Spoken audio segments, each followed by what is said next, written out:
Okay, we're ready? All right. Once again, can everybody hear me? Okay. Yes. All right.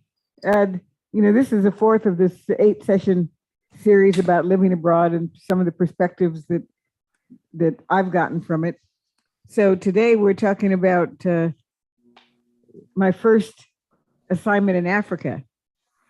Uh, I- I'll back up a little bit because in Paris, that was my first introduction really to African culture in an intimate way, both literally and figuratively. I I met my second husband there, and we got married in Paris.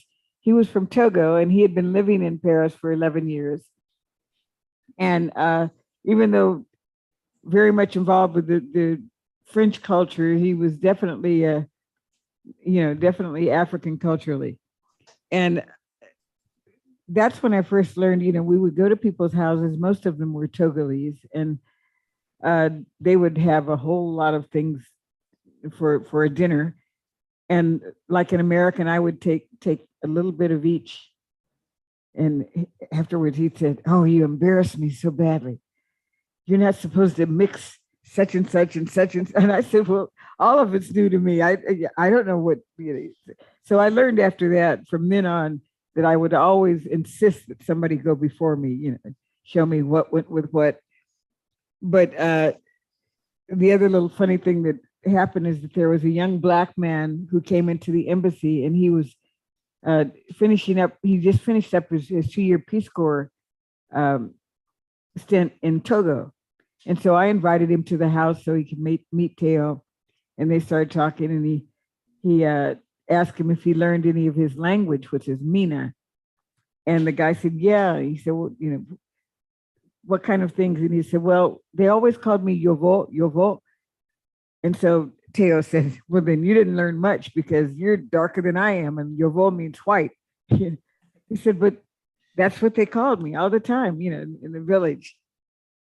And so when I got my assignment to Africa, when I'm leaving Paris, and I was so excited because I had never been to Africa. I thought I had studied a lot, but I learned that my studies didn't cover a whole lot. So Teo said, "Well, let's first stop in Abidjan because I want to visit my sister." And so we arranged it so that we had a week layover in Abidjan, but we found out the sister had moved.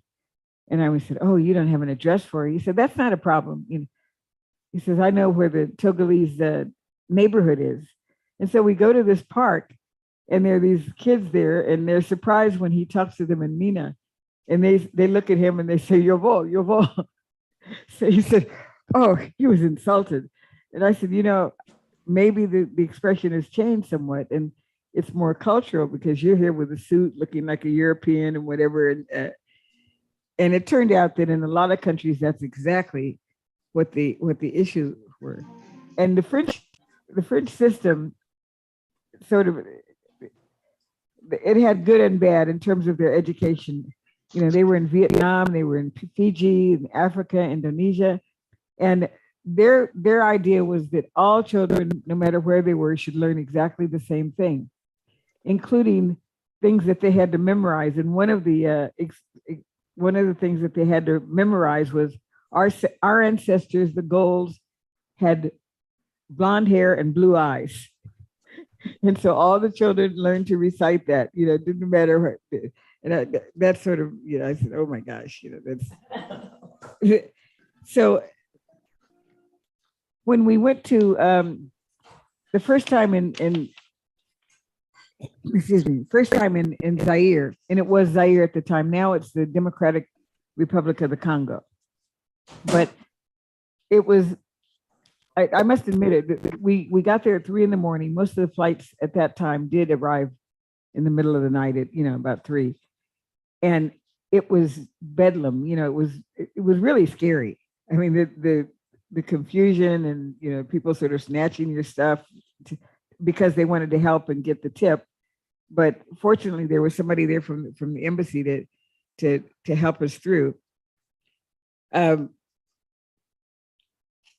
The following day, I was truly in shock.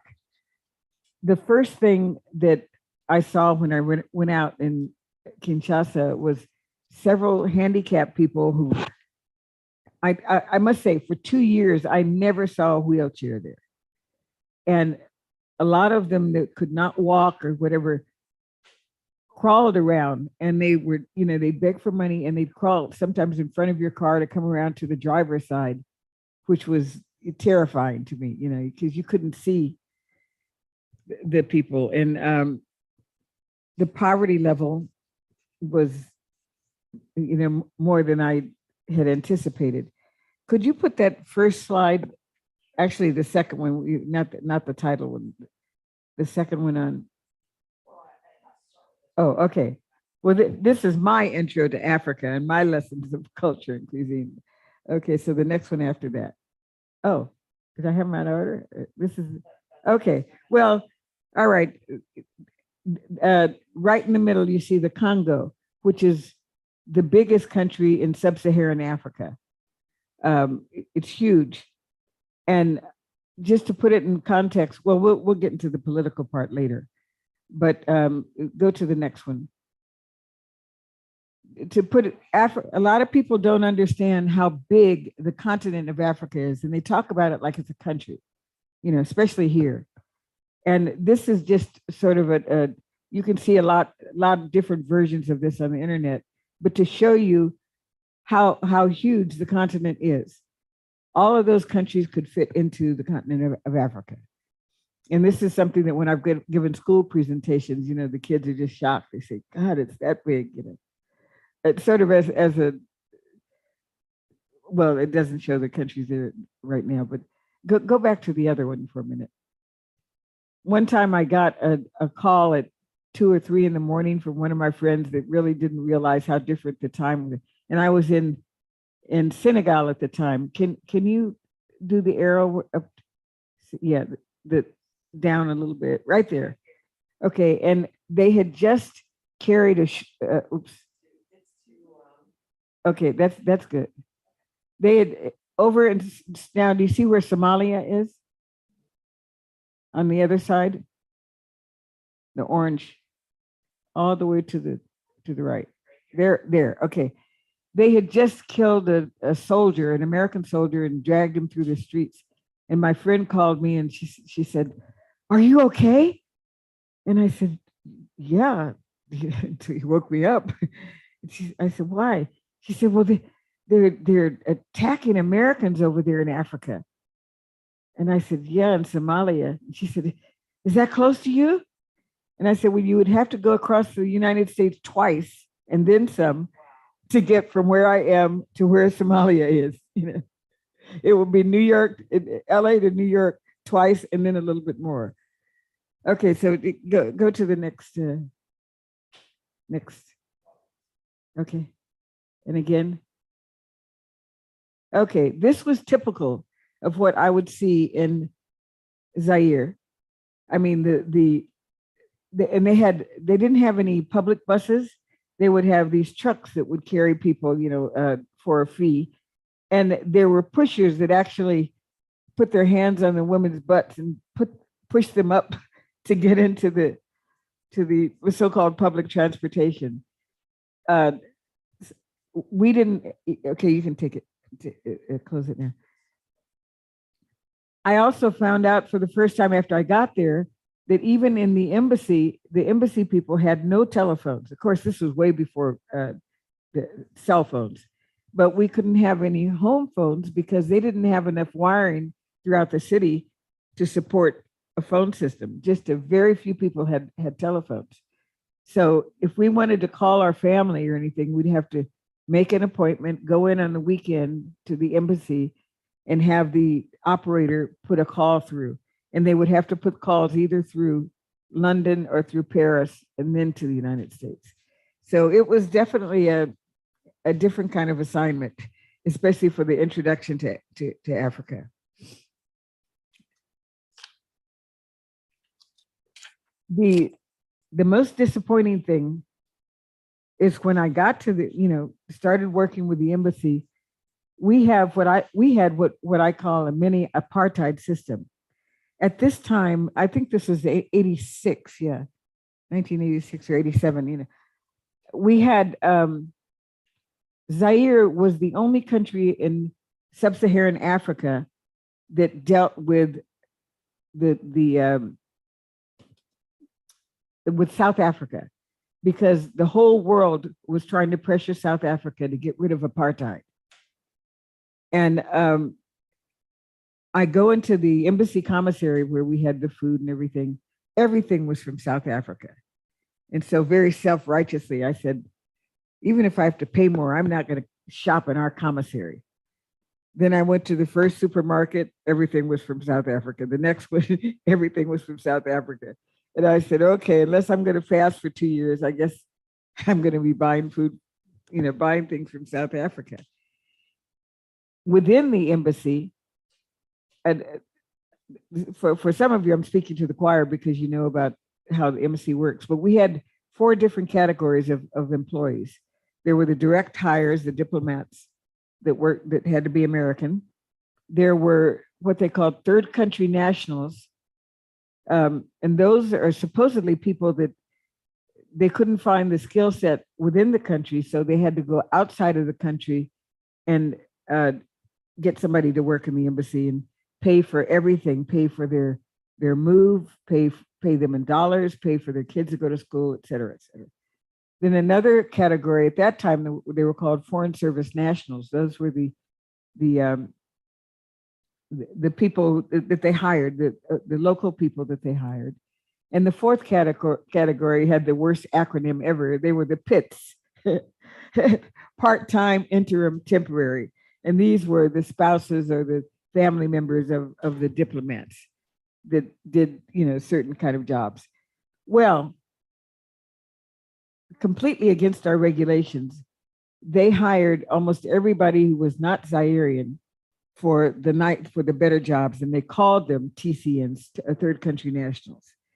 Even though they were recruited right there, most of them were married to executives. They had a lot of big beer companies and other companies in Zaire.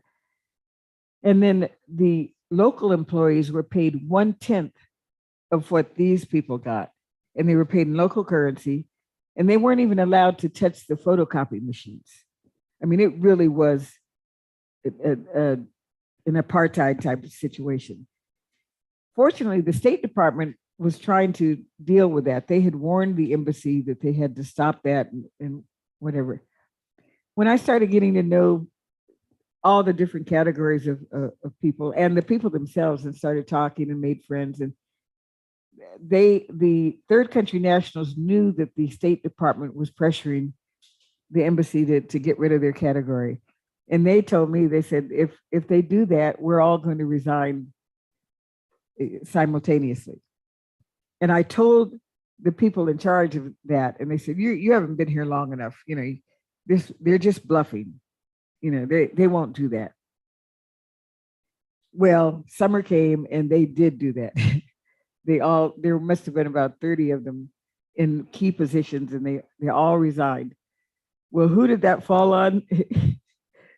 I was in my first, my first 2 assignments, like all Foreign Service officers, had to be in the consular section. We had to do visas and American services. Now I was in my specialty, which was management. And that's taking care of everything that runs the embassy. So that summer, I had to do 3 different jobs in 3 different locations. My procurement job, and then take care of the motor pool, and then do the counselor work as well. And it just about drove me insane, more insane than I already was. Oh, by the way, the only real third country national that we had was a Nigerian who was our financial specialist, who they did, he had studied in the UK. He was really sharp, and and they had recruited him from another country, brought him here. And he did have all the benefits, but he was the only one that actually fit the definition. I was selected to be part of an 8-member employees association board, and we were in charge of the various businesses and sort of uh, non-official businesses that had to do with the commissary. We had a little hotel that people could stay in that came to visit, American families could stay in. We had hairdressing, the beauty shop thing. And we were at a meeting, and the person who ran the beauty shop, she was Canadian and, married to a big executive, and she wanted a raise. And so they were dealing with that at this meeting. And I told him, I said, why would we give her a raise when I forgot where he was from. I think he was from Abidjan, an Ivorian that's running our commissary would deserve it so much more. That he meets every shipment at 3 a.m. He has lowered the theft and everything in there. He's increased the amount of supplies and things that we can buy there. He's supporting a wife and 3 children, and where she's supported by her husband. I went through all this. I was the only Black person on the committee, by the way. And they said, "Oh well, we'll take care of hers now, and we'll deal with his at another meeting." I said, "That doesn't make sense. He deserves it more. It shouldn't be a matter of just her asking for it." We went on for 2 hours, and in the meantime, some of the local workers were coming in serving us Cokes and everything, and who supposedly didn't speak English. And finally, I got upset and I said, "Okay, you guys can outvote me. Go ahead and take a vote, but I want it in the minutes, the reasons that I'm opposing it." And then they all got quiet. I didn't want to come right out and say, this is the most racist crap, I've ever seen, but they understood. So they finally sort of said, "Okay, well, let's give them both a raise." Fine. And they said, "We're never to talk about this outside of the meeting." And I said, "Okay, I don't have any problem with that." Well, the next morning, I get this note from the Nigerian TC and the financial guy. And he said, "Well done, my sister." And I thought he was talking about a memo I had given to him to suggest doing something. I went down there and I said, "Oh, you like it?" I said, "If you want to change anything there, he said, "I'm not talking about that." I said, "What are you talking about?" He said, "You alone stood up to all of them." And I said, "What are you talking about? How do you know?" He said, "Oh, darling, you don't know about the African drums." He said, "That whole," he said, the whole group of people that were serving you were right at the door listening to every word." Yeah, and I said, "I didn't even know they spoke English." He said, "Oh, they don't speak it well, but they understand. And the word has spread." I said, "Okay, that's my first lesson, cultural lesson. You don't assume anything." And another occasion, we were invited to a dinner party, and in Kinshasa, they had no street names. There were only a few the main boulevards that had names. And it was at night, and my husband and I were looking for the place, and we got lost.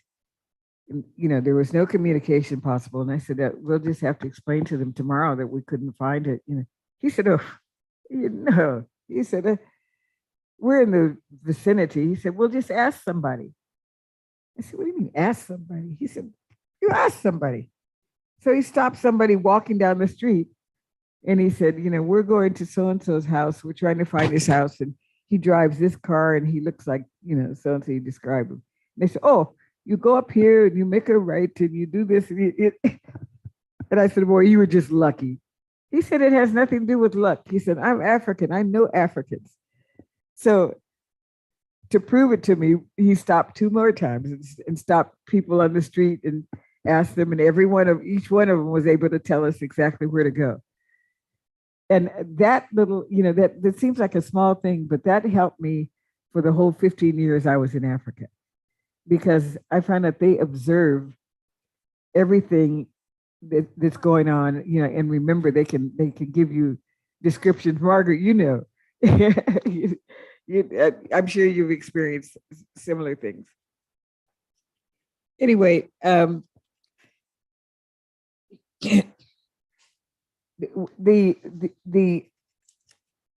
excuse me, my throat. Can I just Okay. can I make Yes. a little comment about that? Yes, go ahead. Just adding credence to what you're saying.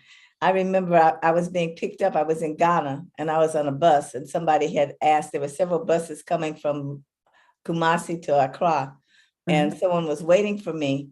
And first he asked if there was the white woman on the bus, the same thing, Yeah. And then somebody told him, no, she's not white, but she's on the next bus. So these people knew that there was somebody who wasn't from there that was traveling and that on that road. So they knew which bus I was on. Yeah. And in Ghana, they would call you Obruni Coco, brown white person. Yeah. So that was funny. But somebody stood up for me and they said, no, she's not white. Yeah, right. Well, the people from the city, that have studied somewhere else, they're a little bit more sophisticated about it. And they know Black Americans consider themselves Black, but they don't really consider us Black. Right. Yeah, but somebody said, no, because he told me, he said, I asked for the white woman. And I said, what?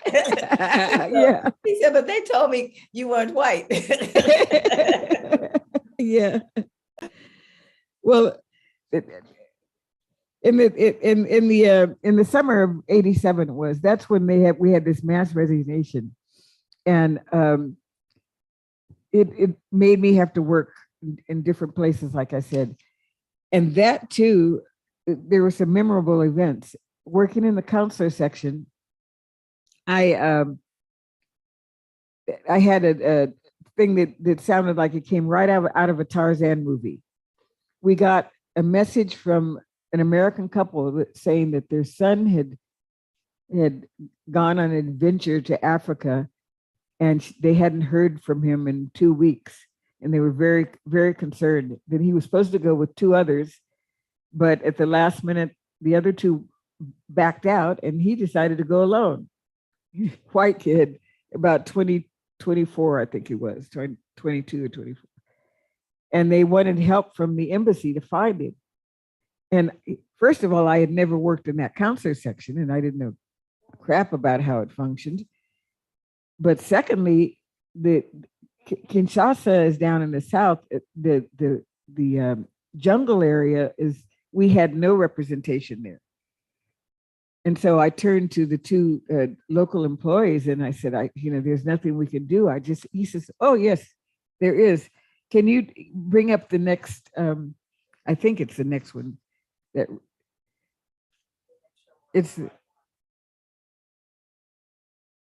Okay. No, that was okay. Well, no, go a little further.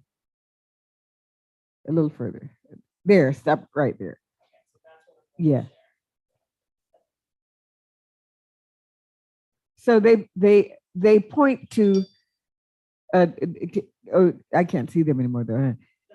Okay, they point to something that looked like this. Of course, I didn't have a picture of it. I just took this off but it had a microphone, and they said, "Madame, you must contact the missionaries." And I said, "The missionaries?" They said, "Yes." So I did. It was really like in the movies. Really, a lot of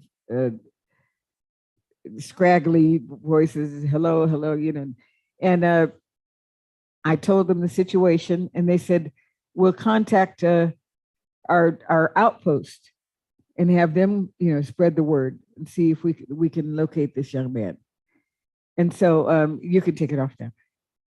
So they did, and then about 3 days later, they came back and they said, "We found him.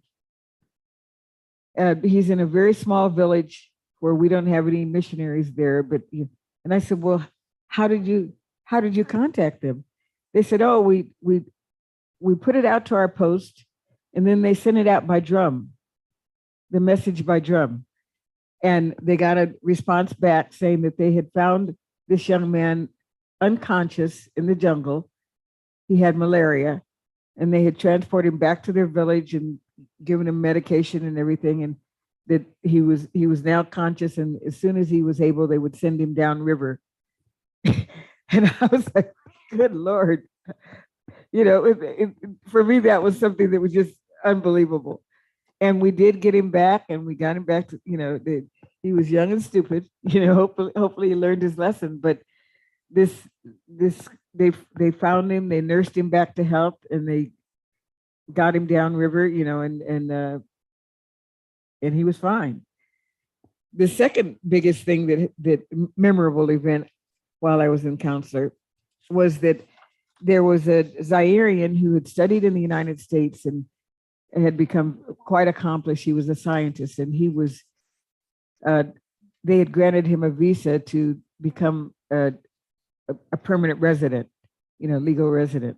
But to do that, he had to come back and do the interview in Kinshasa. And so, you know, we did the medical and everything, took the picture, and did his visa. And when he went to board the airplane to go back, he was arrested. He was arrested. Now I need you to bring up that picture of all of those men. Because in Zaire, you know, Mobutu was a dictator, and he decided everything. And one of the things that he decided, there we go, is that the only acceptable suit, okay. Oh, okay. The only acceptable attire that a Zairean could wear was what they called the Mobutu suit. And this man was arrested. He was taken to jail. He was mistreated badly. You know, you could tell when we finally got to him, he, you know, had bruises and everything else. And, you know, we were able to negotiate and get him released.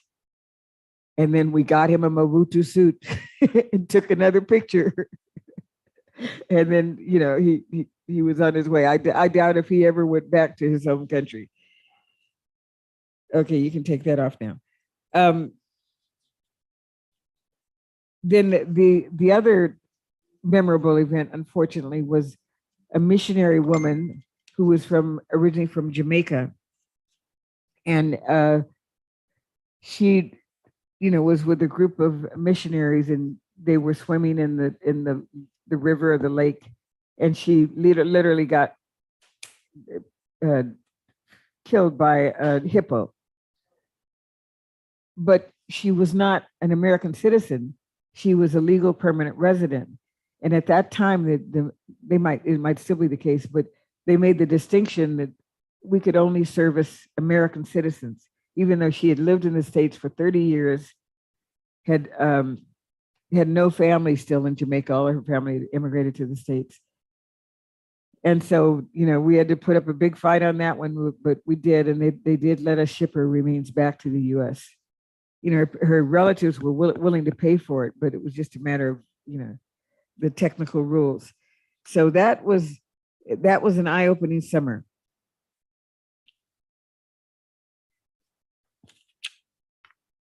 I should mention it. Now, the political side. Like I said, Zaire was the only sub-Saharan African country, or maybe in all of Africa, I'm not sure, but definitely in sub-Saharan Africa, that dealt with South Africa. And they told us from the beginning that if there was any medical emergency, the closest country with good facilities was South Africa. So we were going to have to be, if anything happened, they'd have to send us to South Africa for medical treatment. But if you ever put a visa for South Africa in your passport, your diplomatic passport, you could not get into another country in Africa at that time. So they made us do it on a separate piece of paper, you know, and mine came back, you know, with my photo, my name in bold letters, and underneath it in bold letters, honorary white person. I said, I've arrived. I couldn't believe it, but that was so that if anything happened, I would be allowed to the best hospitals, to the white hospitals. And I said, honorary white person. Only in Zaire. At that time, there was a few other things about Zaire, especially politically, that were important. I was always shocked. I had there was a Greek lady that worked under me, and an American that was married to one of the diplomats, and 6 Zairians. And every once in a while, when things would come up in the news, and I'd ask about it, and what's this? There would be silence. Nobody, the Americans didn't know, the Greek didn't know, and the Zairians wouldn't talk. And then one by one, they would find an excuse to come into my office, close the door, and then they would tell me about it. And I said, well, why didn't you say anything there? And they just say no. They were so afraid of talking in front of their countrymen, because that's the system that he had set up, that they spied on each other and would tell the government, and they would get in big trouble if they said anything bad about it. I mean, this was a real dictatorship that, every day on the TV, they only had one station and we had no other TV, and you watch it. And every day they'd have this recitation, there is one country, one God, one leader, one, Mobutu, Mobutu Sese is the leader. It was just brainwashing constantly. And I don't know that one day, all of a sudden, the night before, there was an announcement that the following day had been declared a holiday by Mobutu, because I don't know how many of you remember the Romanian dictator Ceausescu. He was visiting. And of course, Mobutu knew about this visit way before, but he waited until the day before to tell everybody it was going to be a holiday. So that made everything stop. People had no way of supplying things, or they couldn't be on the streets. They spent hours telling them where they had to be with a sign saying, "We love Mobutu," etc., or else they wouldn't be paid. So it was like orchestrated in a way that I've never experienced anywhere else. And then he stayed for 3 days, and the last day he did exactly the same thing for his departure. He declared a holiday, had told everybody where they had to stand, and when Ceausescu was going past, and what kind of signs they had to have in support of him. So we really take a lot for granted sometimes. Oh, also his deceased wife was known as Mama Mobutu, and they loved her. The citizens loved her. And so when it was the 10th anniversary of her death, I asked in my office, I said, how did she die? She was only 35, Nobody answered. And then one of them said, a brain, she had a brain hemorrhage or something. And then one by one, the same thing, they came into my office and they said he beat her to death in public. And then he put her on a plane to Switzerland, and she was pronounced dead. And then he said that she had a brain hemorrhage, and that's how she died. And I was, but they said he caned her. She ran out of the house for some reason, and he ran after her, and caned her. So I would get pissed. At that time, Daddy Bush was the head of the CIA, and he was a good friend of Mobutu. Mobutu's family went and visited him at his ranch at least twice. And it used to really annoy me when who's the one in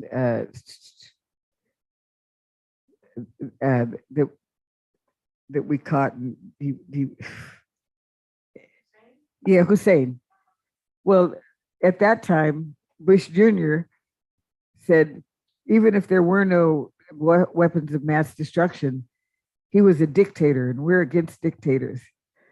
And I would think, well, as long as they're not black, you know, because Mobutu was right in Bush's, you know, there were so many things that they could have prevented in that country that happened even while I was there, that it just, you know, just blew my mind. And whenever I met people and they found out that I worked at the embassy, they were like, oh, how nice, you know, like, you know, they would keep their, and it was one of those things where you're damned if you do, you're damned if you don't, because as much as I hated being part of that concept of CIA and everything, that embassy was almost half CIA.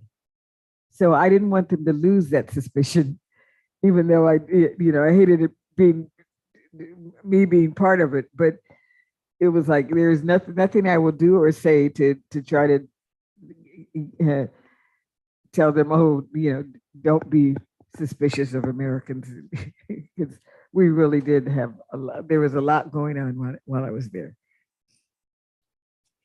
So I guess I mean, there was a lot that happened, but I would like to hear some of your responses and reactions. Have any of you been in a country where it really was a dictatorship? It really comes to light when you see what's happening today.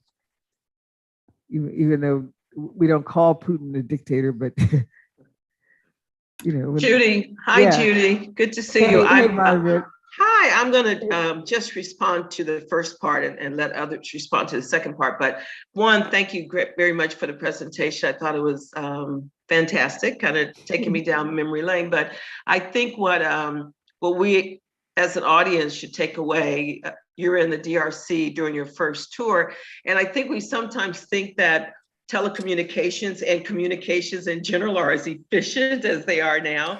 But I think what your presentation reminds me is that in those days, which wasn't very long ago, I mean, just reaching people in country was an extraordinary effort to be undertaken. And while now we have cell phones, which didn't exist then, we have internet and fast internet. It was certainly a challenge, I would think, for you to just sort of, one, do your own work within the embassy, but also certainly in consular, be responsible for some of those American citizens who were moving about the country. I mean, now we have with the State Department a smart traveler program where you can register before your visit. Didn't have that then. So, you know, you resorted to drumming, right? Or contacting someone who's going to tap to find out where people are. And I just think it's refreshing to listen to you. Also, I was listening to another talk and they were talking about resilience and the importance of resilience in our lives. And I think you're a testimony to you for certainly your first tour in a very difficult post and your resilience. So thank you very much for sharing that story.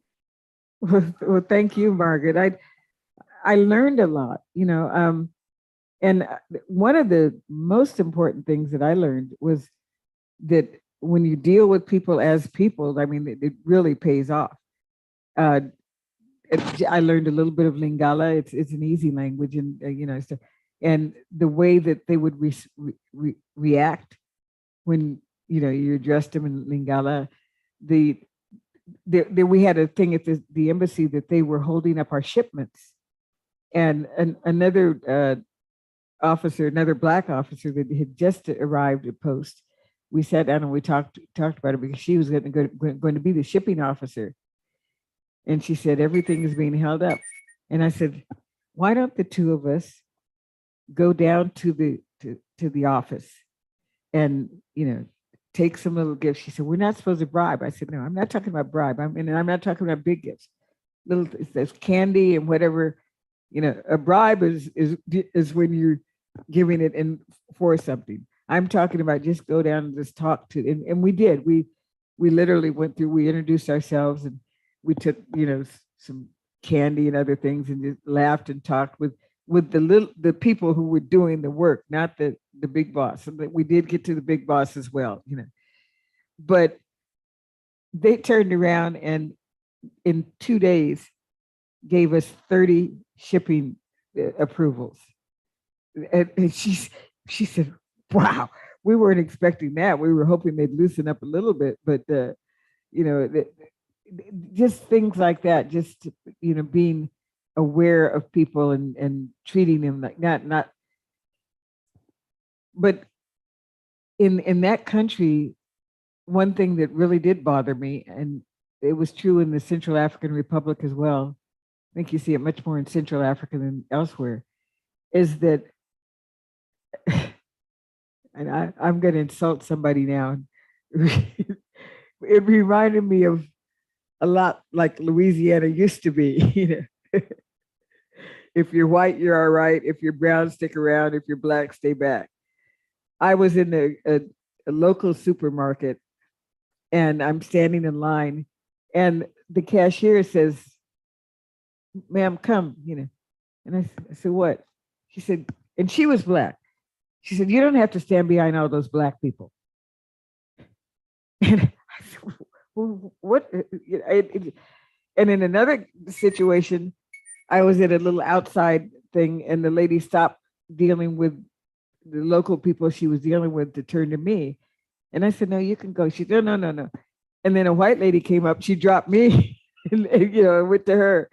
But it was all the time. I mean, it was like, that was just, you know, depending on your color is this, you know, the service that you get. And that mentality was so ingrained. It was refreshing when I'll talk about Ghana next, but my next post was Ghana. Oh, it was not like that. when they made people wait, you know, for the car, it didn't matter whether you were black or brown or whatever, you know, this is the rule. You're gonna wait until it's your turn, you know, which I appreciated. Do you think that had anything to do with the French or whoever was in Congo, or Oh, as it opposed wasn't to as in opposed this to case. English? No, in this case, one of the most cruel colonialists were the Belgians. Okay, It was the Belgian Congo. okay, Belgium, yeah. And if you want to read something that really is an eye opener, it's King Leopold's what is it? King Leopold's King Leopold's ghost. ghost. Yes, yes. And they even have pictures of the limbs they cut off. If they didn't get enough rubber, you know, in a day, they would cut off fingers and then hands, and it would pile up. And so they were not to question anything. And unfortunately, the region that in the Kinshasa region where they did most of their work, the tribes there were, how could you say it? You could definitely tell the mentality. Whereas the ones from the East, where the bankers and the instructors and everything, you know, really, really sharp. But the other ones would they were brainwashed to the point where they didn't question anything. There was something that I sort of laughed at the time until I really thought about why it was like that. My ex-husband talked to the guard that was assigned to our house and told him, you know, "I know the embassy is paying you as a guard, but we'll pay you extra if every day you'll wash the car and water the plants." And he said, "Oh, yes, yes, yes." And one morning I got up, because I always got up really early, and the rain was just pouring down. And I happened to look outside, and he had on his rain gear and everything, the hose washing the car. And I went, I said, "Teo, get up, you got to see this." And he finally got it. He says, "What's wrong with it?" I said, "You didn't tell him wash the car if it's not raining or what. You just said every day wash the car." So that's what he's doing. And then afterwards, he went and he watered the plants. And it just was.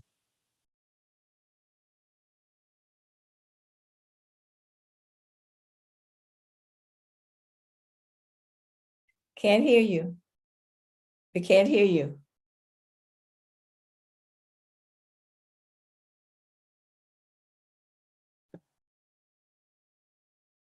Well, we can't hear you, Judy.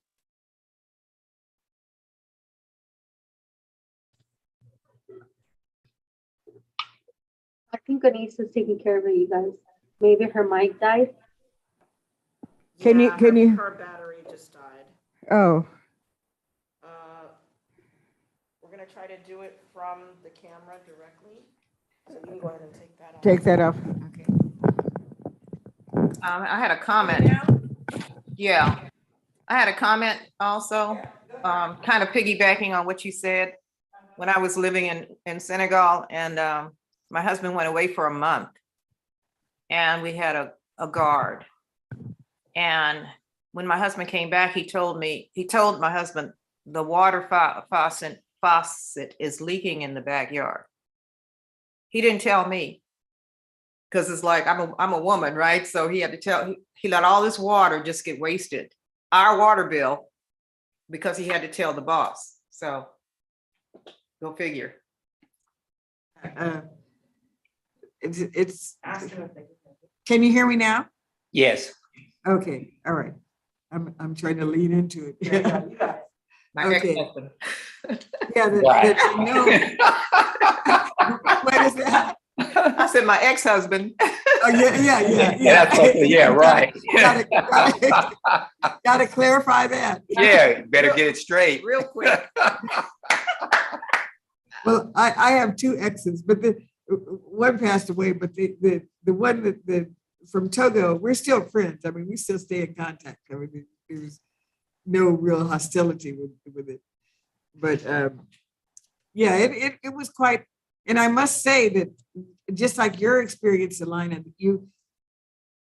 when you are in the country and you're living there with somebody, that's from a similar culture, your experience is so different. And for example, the other people in the embassy, I don't think that there's one that had the same kind of experiences that I did.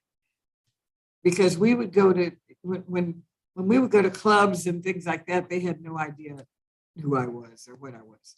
Because it's not like physically, a lot of people, they have the stereotype of, say, Africans, but there's so many different body types and facial types and height and everything, depending on where you are and what the tribe is. So it's not because of mixture. I'm talking about these are differences that existed.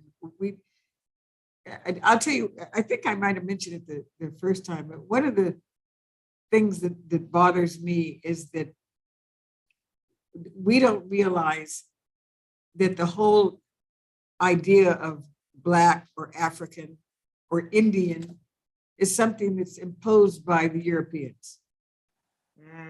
Before that, there were Hausa, there were, the Mina, there were, all different tribes. Just like here, there were Comanche, there were Apache, there were, some of them were farmers, some were warriors, some were, they represented different attitudes and different lifestyles. And the same thing in Africa.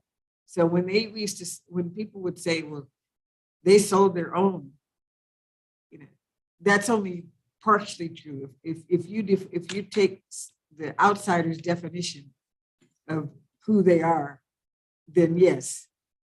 But if you realize that for them, there were different warring tribes, just like it used to be in Europe too, and in everywhere, Asia, and in Africa, and United States, or what was America, or whatever. So there really are big differences, and that's one of the things that we need to understand when we're trying to analyze what's going on in different parts of the world. Any feedback from that? Margaret, you certainly know that too. Oops. No, I think you're absolutely right. I just this whole concept of outsiderism. My first trip out of the country was when I was 19. I was a sophomore at the university here in LA, and I went on a program called Crossroads, which was a precursor to the Peace Corps, founded by an African-American reverend. And so off I went in the summer of '79, me and a diverse group. I mean, a good number of African Americans from Fisk and from Ivy League to HBCUs, historically Black colleges, public universities, which is where I was coming from. And I was very political then, very revolutionary. And I can remember being 19 and a couple of us were just sort of kind of miffed that that our African counterparts, as we call them in Gambia, treated us the same as they treated whites, right? Yeah. And we were like, but we're special. We're coming off of Alex Haley's roots. We should be given the red carpet treatment. And they were treating us like what they considered us, visitors. And what do you do to visitors in Africa? You welcome them. And so that was really eye-opening for me as an experience. And I saw that in the many years I lived overseas, that it wasn't so much race for them, in Gambia. It was who you are, how you presented yourself, and how you treated them. And if you were white and you were kind and all, you were going to get the same treatment as the other person who was the same. Exactly. And that benefited me, I think, in terms of just sort of opening my awareness to how focused we were and are in America on race. That's and right. it changes, as you know, when you're out of the United States, in That's the right. way Your whole that people definition. perceive. Absolutely. Yes, well, it's somebody was about to say something. oh, go on, Judy. I'll chime in after. Okay, go Sandra, ahead. I was just gonna, Yeah. anyway, I was gonna say that's what I tell people. I said the first thing, people, we go to Africa and we think, oh, they're going to be saying, oh, my brother, my sister. And there are people that do that. They're typically people who are working on the street who are trying to get you to buy something. Yeah, right. But I said the first thing they perceive is that you are an American. That's the first thing. They respond to you as an American, not my brother, my sister. Right. You are an American. And Judy, I think your humanity in treating people with respect and dignity helped you in your relationships. That's why people there did not have the same experience that you had, because you were greeting people on a humane and personal level. You weren't denigrating or looking down, or you were just relating to them as one person to another.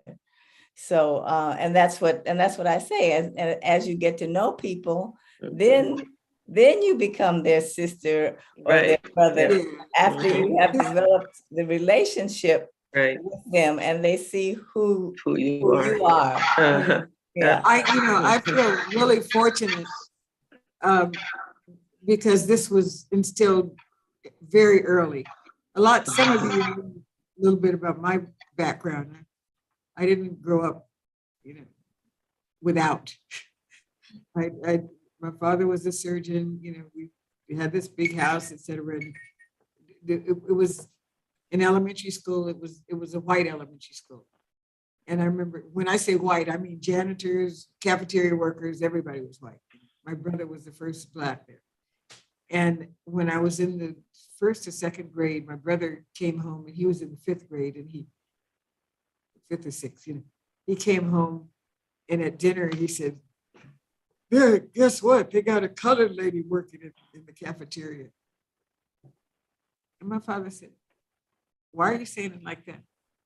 He said, was she rude? Was she not doing any work? Was there something wrong with it? No. He said, then every time you go through that cafeteria line, you see both of your grandmothers.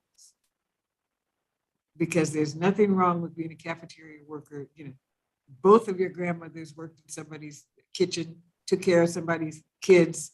So, you know, you're lucky to be where you are, but you're not any better than anybody else. I mean, anytime anyone even had any kind of idea that we were somehow better, he would just bring you right back down to earth and say, you know, I don't even want to hear that. And it was so instilled that at UCLA, Margaret, you would, one semester, I didn't get parking, my request for parking pass in soon enough, so I didn't have parking. And so at that time, you could go, if you went early enough, and park on Hillgard. So I used to go at 6 in the morning, and then I would look for a room where I could study, you know, and there were buildings open. I got to know all the garbage men, and, you know, they would pick at me, and I knew them by name, and sometimes they were on campus during the day, and they'd say, hey, Judy, and hey, Dave, how you doing? And my friends said, you're hanging out with the garbage men? I said, that's not the point.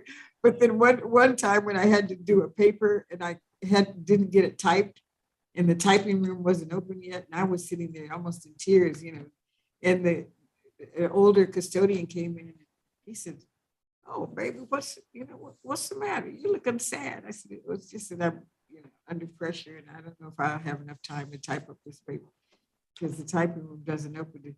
He said, open? What do you think all these keys go to? He said, what kind of typewriter do you want? You know, and he set me up, and, you know, I was able to do everything. And I was like, I never even thought about that, you know, but it's one of those things where if you treat people right, they treat you right, period. You know, it's pretty simple. And if for the right reasons, not because you're trying to get something from them or take advantage of them or whatever. But it was instilled very early in my life.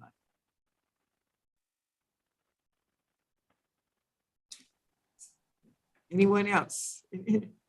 How many of you, well, a lot of we can't see, but have been to Africa?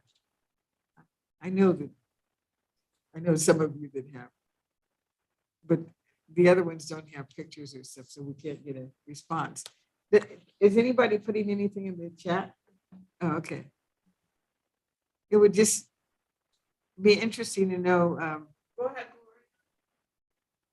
Gloria. Yes, I've been to Africa. We've been twice, as a matter of fact. And then I got a chance to live in Europe 3 months when I was much younger.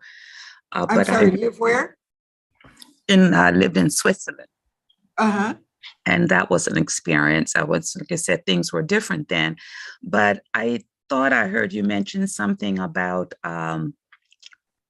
Ceausescu. Yes. And about from Romania. And I also wanted to know about living in a dictatorship country. Don't know if you got a chance to experience that, but I did have that experience when Ceausescu ruled in Romania. And it was quite different to be in a country that's ruled by a dictator. It's very, very different and very scary. And I think that was an experience that probably will stay with me for the rest of my life, how people were treated and how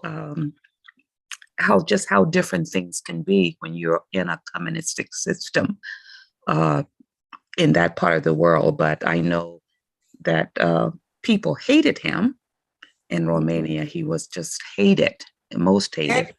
And he was finally killed.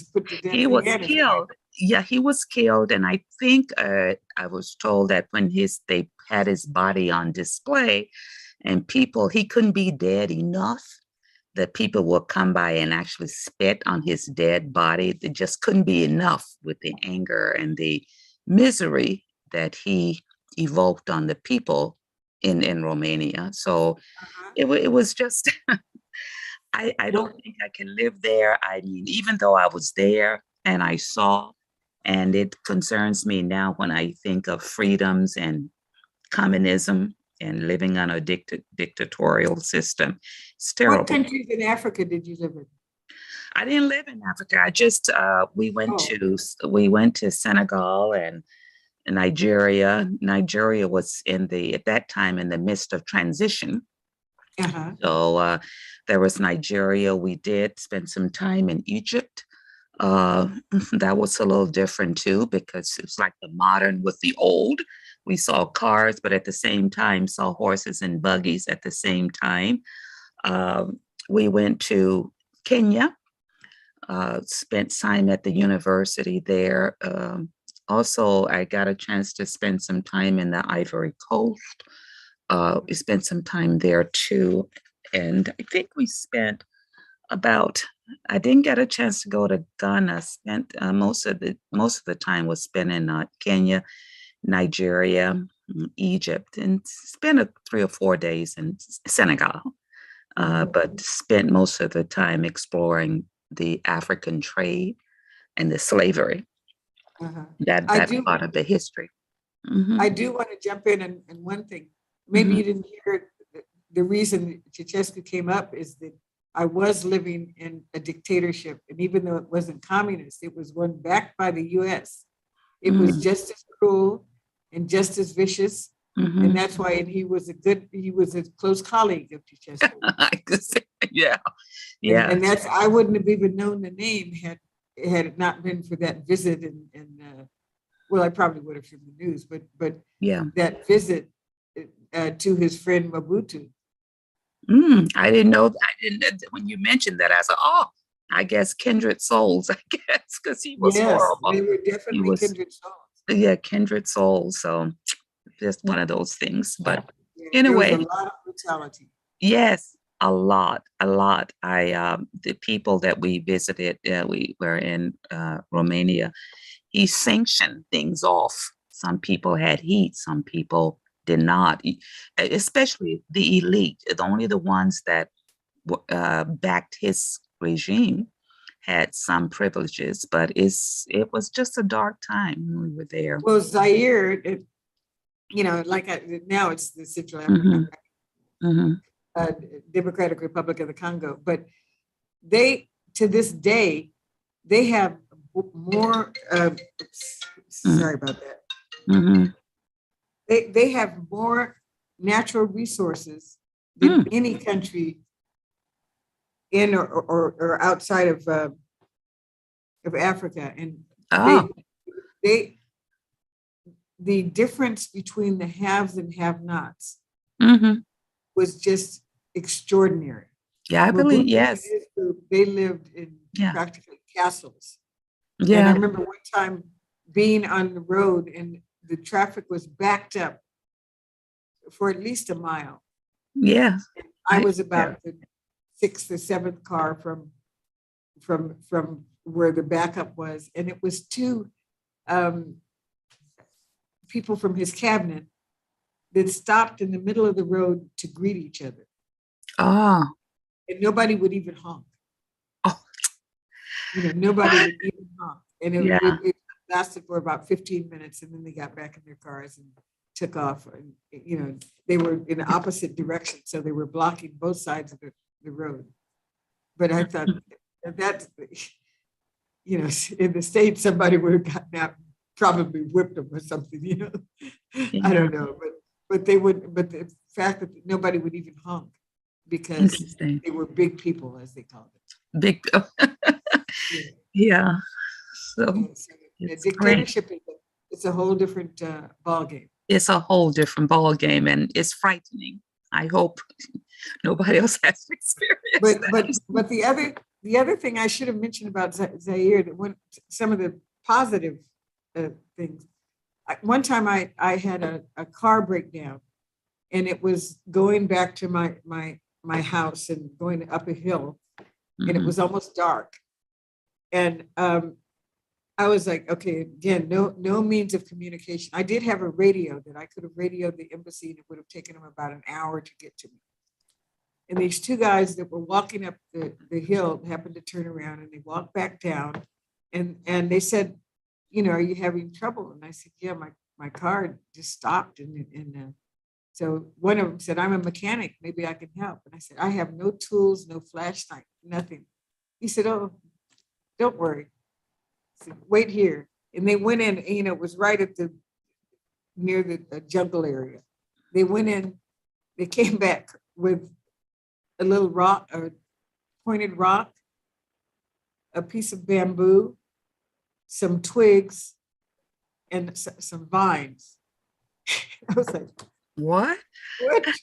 So they sat there and they took the vines and used it like rope, and they tied up about 5 twigs. And then they said, okay, we're ready. And the sharp, turn it. Mm. Turn this thing off.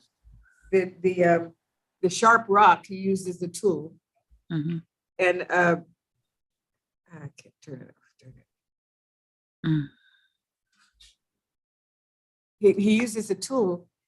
And the other man asked me to hold the bamboo, which is hollow. He lit the twigs, put it at the end, and it was like a perfect flashlight. The fire from the twigs lit up, went down the hollow bamboo and allowed the other guy to work, but he didn't have to get close to the fire, and then when it would go out, he'd light up another one, and he ended up fixing my car in about 10, 15 minutes. Woo. And I said some of the things that I saw, and the guard would save all of any kind of cans, like Coca-Cola cans or whatever, Mhm. from wherever he could get them. He flattened them out. That's one thing I wish I had bought and brought back. Flattened them out and made a briefcase with a lock, out of cans. Wow. And the other thing that happened, that the money just dropped, the value of the money dropped daily. It was just worthless. But despite that, they minted some new coins. Beautiful little coins, but they weren't even worth 1/10 of a penny, Mhm. The next day, you saw all this beautiful jewelry made out of the money that the government had just released. Earrings, necklaces, everything, was on the street that quickly. The ingenuity and the creativity that I saw there, it just never ceased to amaze me. I, Okay, Sandra, go ahead. Sandra? Okay. Yeah, she said she had to leave. No, All right. I said I have to, but I'm leaving, but I'm still listening to you, but I'm involved in something else now. But Okay, well, why were you calling on me? No, we saw the hand up on your screen. Oh, that was a raised hand. Oh, it's still up there?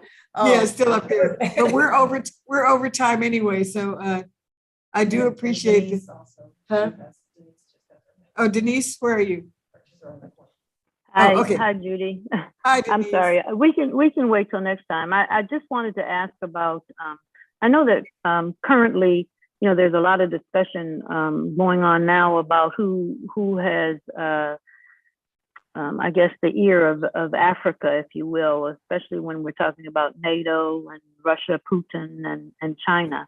And I know a few years ago I had gone to a presentation and they were talking about the presence in Africa of China, and how China has really stepped up, I guess, as becoming a place where they support a lot of the African countries. And I was listening on the news recently, and they were saying the same thing about Putin.